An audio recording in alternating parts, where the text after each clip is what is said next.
Hey, what's up, guys? It's Justin here, and welcome to the first episode of AskJTech. So, I haven't done any sort of question and answer video in a very long time. So, in this video, I'll be answering some of the questions that you guys asked me yesterday on my social networks and what I felt I'm normally asked the most. So, if you'd like to ask a question for the next episode or your question was not answered in this video, you can go ahead and ask your questions by leaving a comment down on this video or tweeting me at JTechApple on Twitter using the hashtag AskJTech. Those are the two easiest ways to reach me for a question and possibly have it answered in the next video. So without further ado, let's go ahead and start out with the first question, as there is quite a few. So the first question comes from Twitter user FutureTechHD, and he asks, what piece of gear do you wish to add to your video production setup? So as you know, I am using the Canon 6D for pretty much all of my reviews with the Canon 24 to 105mm L lens. That has served me very well for my reviews, and in this video and most of my news videos in general, I use my secondary camera, the Canon EOS 70D, and the Sigma 18 to 35mm 1.8 lens. It is a great setup for the autofocusing, which I am using right now, and you may have seen me use it before, but primarily in my videos I do use a Canon 6D.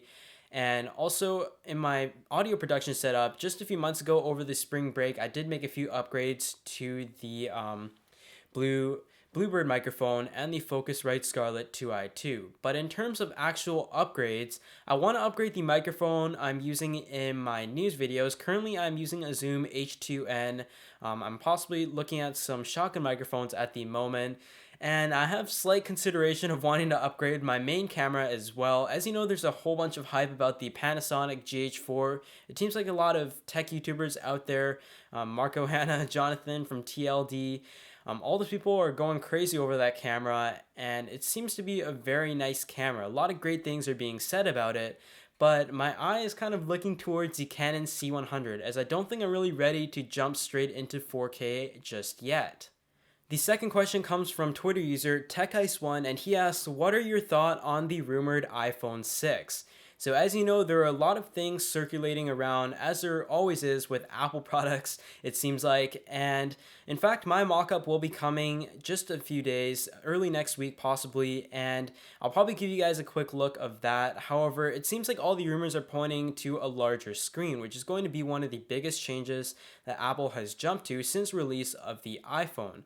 We are expected to see a 4.7-inch iPhone to be their main flagship, and also possibly a larger 5.5-inch version, which, for reference, is nearly the screen size of the Samsung Galaxy Note 3. So it is going to be pretty big, and nothing has really been confirmed yet, but it seems like it is a huge possibility that we will see two screen sizes, and of course Apple's main flagship, the iPhone 6, which I have a feeling will be called the iPhone Air, feature a 4.7-inch display, because as you know, currently the 4-inch display on the market is starting to look very small, and compared to a lot of the flagship Android phones out there, as you may know, the HTC One M8, the Samsung Galaxy S5, etc., it seems like the norm for the screen sizes is incrementally getting larger and larger. And although I don't expect Apple to go with a 5-inch version, I think 4.7 is definitely a fair bet as to what we could see for the screen size on the iPhone 6. Some other rumors are that it is going to have a style of the iPod Touch in terms of its form factor, of course upgraded camera, and a whole bunch of other things, but some more thoughts about the iPhone 6 will be covered in a separate video. The next question comes from Twitter user at JLBurns, and he asks, what do you want to be when you're older?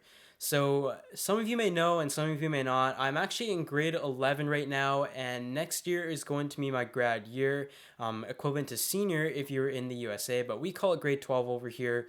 And after that, I kind of hope to study business or economics in university, as from a young age, I've really been into business, commerce, selling stuff, entrepreneurship, and that is kind of tied into kind of what I do on YouTube in a way, or side businesses I like to run. So right now, I really don't have any other considerations aside from going into business as a post-secondary education option. Moving on, the next question comes from Facebook, and this is from Kyle McCann. Sorry if I messed up your name there, but he asks, "What feature would you like to see in the new iPhones, iWatch, etc.?" So, as you know, over the year, in a lot of interviews with Tim Cook, he always have seemed to indicate that Apple is going to expand into some new product categories over the year. And although there haven't really been many leaks yet of the iWatch and stuff, there have definitely been a ton of concepts, and I think that it is a category that Apple is going to jump into. As you know, Android Wear is expected to debut this summer. I'm extremely excited for that. So I wouldn't be surprised at all if Apple actually does come out with an iWatch. And although I haven't really thought about it in full, I think that the iWatch would be cool if it had a curved display, have its own interface that is able to be convenient on a wrist form factor.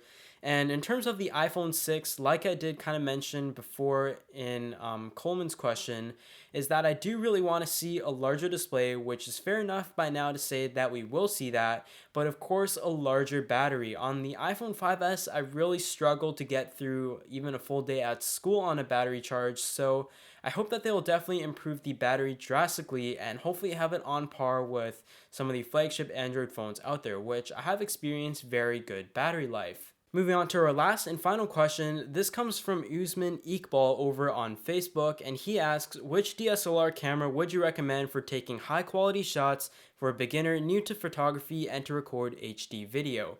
Thanks."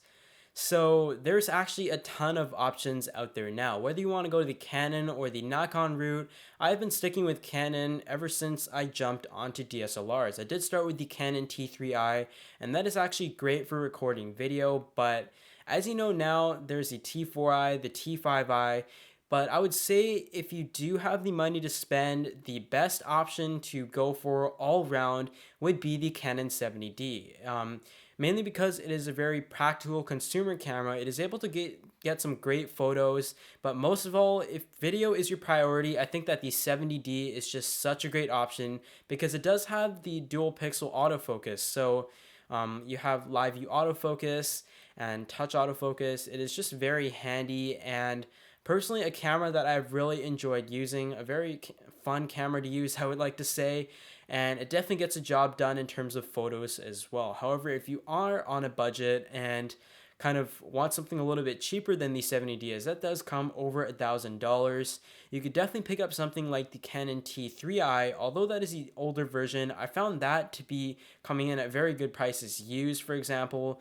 But the EOS Rebel series definitely can't do you wrong in terms of video, as that is personally what I actually started out with. So aside from that, thank you guys for all of your questions in this episode, and sorry if I was not able to answer your question. You can always leave it down in the comment section of this video once again, or tweet me and use the hashtag AskJTech, leave your comments on Facebook and all that, and I'll try to find your questions and pick out the best ones for the next episode. If you enjoyed this video and would like to see more episodes of AskJTech, be sure to leave a like on this video, but aside from that, I hope you guys enjoyed it, and I'll see you all in the next one.